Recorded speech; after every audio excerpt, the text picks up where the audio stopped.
पाकिस्तान और भारत के दरमियान कशीदगी से मुतालिक बात कर रहे हैं। डॉक्टर कमर चीमा माहिर सिक्योरिटी और इंटरनेशनल अमूर और अक्सर भारत के जो टीवी चैनल्स हैं उस पर नज़र आते हैं। हिम्मत है उनकी वैसे, क्योंकि जो भारतीय चैनल्स पर जो डिस्कशन होती है वहाँ पर जाना कोई इतना आसान नहीं है। तो डॉक्टर साहब बहुत शुक्रिया प्रोग्राम में ज्वाइन करने के लिए। सबसे पहले इसी से आगाज़ कर लेते हैं। एक तो जो आज प्राइम मिनिस्टर ने, आप कह सकते हैं कि एक ओलिव ब्रांच पाकिस्तान की तरफ से उन्होंने ऑफर किया भारत को कि पहलगाम हमले से मुतालिक पाकिस्तान तैयार है अगर एक गैर जानिबदार और ट्रांसपेरेंट तहकीकात करवाई जाती है। भारत का हमें पता है माजी में भी वो थर्ड पार्टी इन्वॉल्वमेंट के खिलाफ रहा है। क्या सेंस है आपकी, क्योंकि आप भारतीय चैनल्स के ऊपर काफ़ी अपेयर होते हैं, हम उम्मीद रख सकते हैं कि शायद मे बी भारत इस दफ़ा मान जाए कि ओके फाइन हम करवाते हैं इंडिपेंडेंट तहकीकात इस वाक़े की? बहुत शुक्रिया सर। देखिए, पहली बात तो यह है कि आज वजीर दाखिला ये कह रहे थे कि पाकिस्तान में जब दहशतगर्दी के वाकयात होते हैं तो भारत कंडेम भी नहीं करता। सवाल ये पैदा होता है कि पाकिस्तान के वजीर आजम और इंटीरियर मिनिस्टर ये जो कह रहे हैं गैर जानबदारा तहकीकात करवाना चाहते हैं, ये किसको कह रहे हैं? वो तो आपके दहशतगर्दी के वाकयात को कंडेम नहीं करते और आप कहते हैं कि हम इसमें तहकीकात में ताउन करना चाहते हैं अगर एक थर्ड पार्टी के पास चले जाए। मैं समझता हूं, मैं अपनी जाती राय दूंगा, बड़ी कमजोर स्टेटमेंट दी गई है। देखिए, सवाल यह है कि आपके फॉरेन ऑफिस ने एक स्टेटमेंट जारी कर दी, उसके बाद आपका काम है जो उन्होंने किया, उनकी नेशनल सिक्योरिटी कमेटी ने और आपकी नेशनल सिक्योरिटी कमेटी ने बात की, बात खत्म हो गई। अब जो होना था वो या तो देखे ना, या तो इंटरनेशनल कम्युनिटी इसमें इंटरेस्ट लेती, इंडिया पसंद ही नहीं करता कि कोई थर्ड पार्टी इसमें इंटरवीन करे। तो ये भारत को जो ऑलिव ब्रांच ऑफर करना है, क्या इसका मतलब सिर्फ और सिर्फ इंटरनेशनल ऑडियंस को बताना है कि हम तो तहकीकात करवाना चाहते हैं? जारी बात है, ना तो भारत ने इसको मानना है, ना भारत ने इसने हमारे साथ इंगेज करना है। मुझे ख्याल है कि शायद पाकिस्तान की गवर्नमेंट चाहती है कि हम दुनिया को बताएं कि हम तो बड़े ट्रांसपेरेंट हैं और हम ताउन करना चाहते हैं। वो जाफर एक्सप्रेस पे भी हमले करवाएं, हमारी ये क्लियर अप्रोच है कि अफगानिस्तान और पाकिस्तान में वो प्रॉक्सीज मौजूद हैं उनकी, लेकिन आपका नैरेटिव इतना कमजोर है कि आप शायद दुनिया को ये बताना चाहते हैं कि अगर वहां पे हमला होगा तो हम ताउन करने को तैयार हैं, पाकिस्तान में हमले हों तो वो तो बात भी करने को तैयार नहीं है। सो मुझे लगता है कि शायद पाकिस्तान ने किया तो ठीक है इस सेंस के एटलीस्ट इंटरनेशनल कम्युनिटी को हम क्लियर कर दें, अदरवाइज भारत इसका ये मिजाज नहीं है और ना ही वो इस तरह का डिजर्व करता है। जो नैरेटिव वाली बात की है इसके ऊपर मैं आपसे बाद में पूछता हूँ। एक चीज जरा अगर दोबारा इस चीज को डिस्कस कर ले, आपने कहा कि प्राइम मिनिस्टर की स्टेटमेंट जो बड़ी कमजोर है, अगर आप उसका वेन्यू देखें, वेन्यू बड़ा सोच समझ के उन्होंने चूज किया और फिर सिर्फ गवर्नमेंट की या प्राइम मिनिस्टर ऑफ पाकिस्तान की स्टेटमेंट नहीं थी, आर्मी चीफ की मौजूदगी में, मिलिट्री एस्टेब्लिशमेंट की मौजूदगी में ये स्टेटमेंट दी गई है। तो आपका क्या ख्याल है कि ये जो स्टेटमेंट दी गई है और जिस मौके पे जिस वेन्यू पे ये दी गई है, क्या ये किसी जो बैकडोर कुछ एक्टिविटीज हुई हैं, कुछ जो फॉरेन डिप्लोमेट्स हैं उन्होंने हुकूमत पाकिस्तान से राब्ता किया है, क्या ये उसका नतीजा कि आप भारत को पहले कुछ ऑफर करें फिर बात आगे बढ़ाते हैं? जी बिल्कुल सही कह रहे हैं। मेरा ख्याल है ये जो ईरानी और खासतौर पे सऊदी अरब के वजीर खारजा से बात हो रही है, ईरान ने भी ऑफर कराने को कहा है।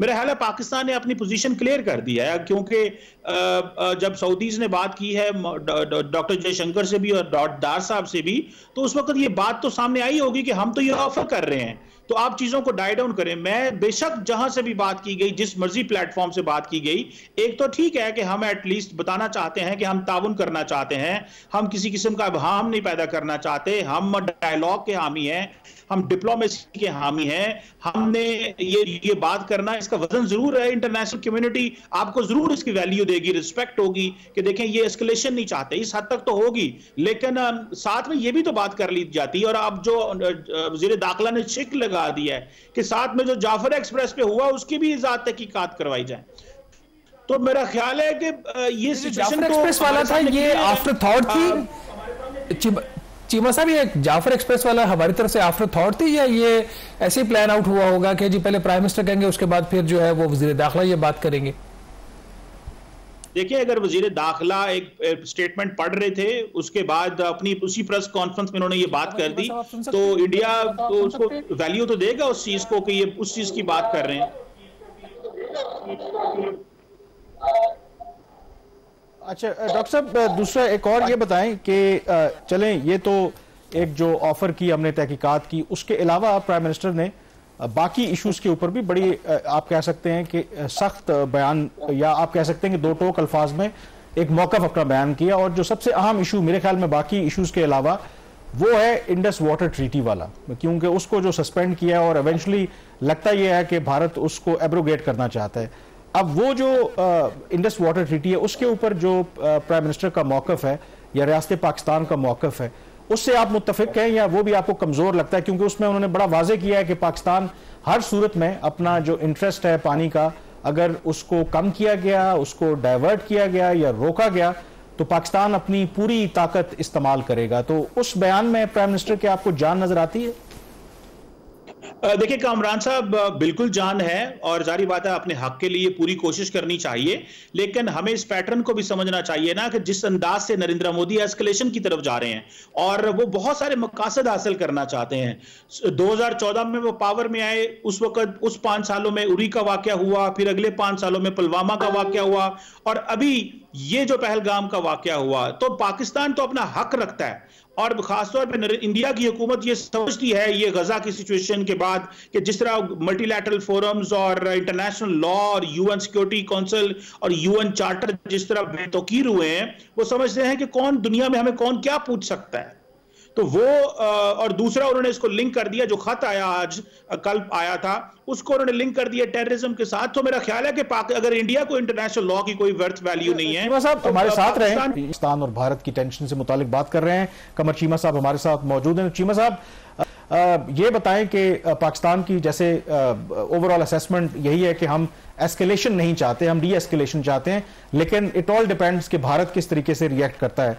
आपका क्या ख्याल है कि अभी भारत जो है हर सूरत में, जो मोदी आप कह रहे हैं बहुत से ऑब्जेक्टिव्स अचीव करना चाहते हैं, वो कोई ना कोई शरारत करेंगे या आपको लगता है कि अभी भी डिप्लोमेसी के जरिए इस मामले को डाई डाउन या डी एस्केलेशन की जा सकती है?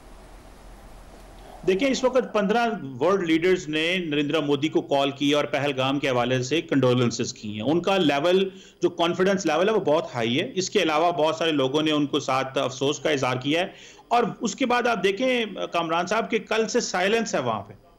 फॉरेन मिनिस्टर जो है, डिफेंस मिनिस्टर, होम मिनिस्टर, वजीर आजम कोई बात नहीं कर रहे। परसों मेरा ख्याल है एक स्टेटमेंट या कल मोदी साहब ने दी थी, उसके बाद साइलेंट। और आज उनकी मिनिस्ट्री ने कहा है कि फौज की जो मूवमेंट है उसकी तस्वीरें और वीडियो शेयर ना करें।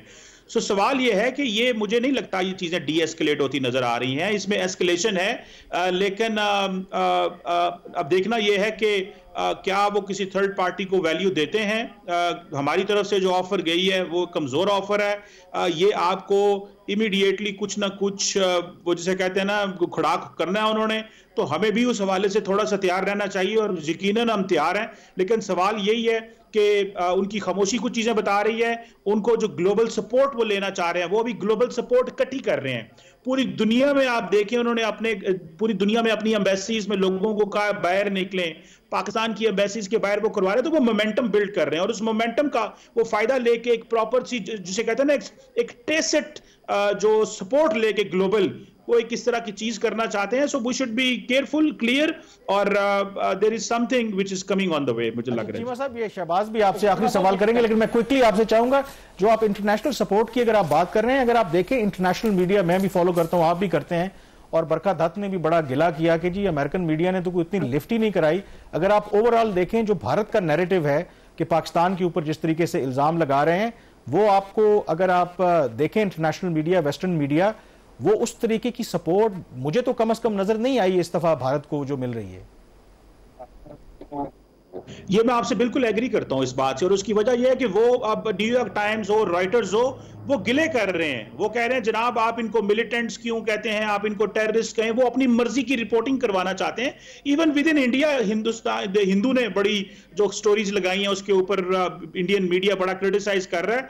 मैं आपकी बात से एग्री करता हूं कि इस दफा उनको वो सपोर्ट नहीं मिल पा रही, और उसकी वजह यह है कि दुनिया समझ रही है कि जिस तेजी से उन्होंने रिएक्ट किया राइट आफ्टर 28 आवर्स उनके नेशनल सिक्योरिटी की कमेटी के मीटिंग के बाद, इतने बड़े पैमाने पर रिएक्ट करना without collecting evidence, without Indian media का जिक्र किया, वेरी ब्रीफली एक कंपैरिजन तो दें दोनों मीडिया का। पाकिस्तानी मीडिया कैसे भी इस वक्त रिस्पॉन्स कर रहा है और इंडियन मीडिया, वहां पे क्या आपको लग रहा है कि ये जो ओवरऑल एक नैरेटिव है, आप कह रहे जो इंडियन गवर्नमेंट है वो तो खामोश है, लेकिन जो इंडियन मीडिया है वो तो खामोश नहीं है, वो तो लगता है जंग चाहता है इस वक्त। सर आप देखें शहबाज भाई कि इस वक्त इंडिया के तमाम जो इंग्लिश चैनल हैं वो दिन में सारा दिन ट्रांसमिशंस कर रहे हैं, पूरी दुनिया से वो एनालिस्ट लेते हैं, यूरोप, अमेरिका, वेस्ट, चाइना से, और उनसे बात करते हैं और बताते हैं कि क्या हम इजराइल स्टाइल हमला करें, हम किस तरह के ऑपरेशन करें।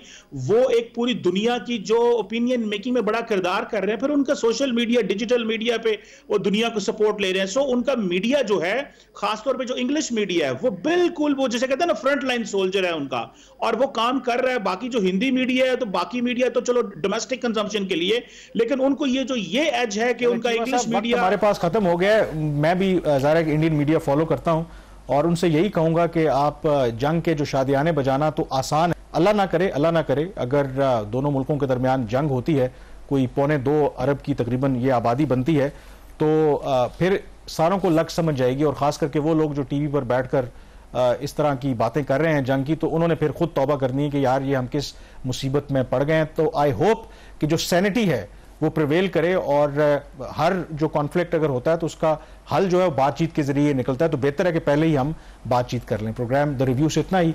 कामरान यूसुफ और शहबाज राना को इजाजत दीजिए। अल्लाह हाफिज।